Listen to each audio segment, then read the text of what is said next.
Pertussis, also known as whooping cough, continues to spread in Fayette County and across Kentucky. The Lexington Fayette Health Department reports one new case this week, bringing the total to 48 since April.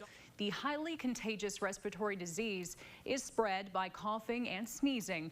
Healthcare providers are telling caregivers to watch out for symptoms. As the new school year starts, the outbreak might get worse. It's seen an uptick in cases right as school was getting out, and then there was, of course, some hope amongst all of us that they would wane over the summer as kids were a little bit more spread out and not, close together in schools. So there's always a concern when kids go back to school if there's any kind of virus. The whooping cough vaccine is part of regular immunizations for school-age children.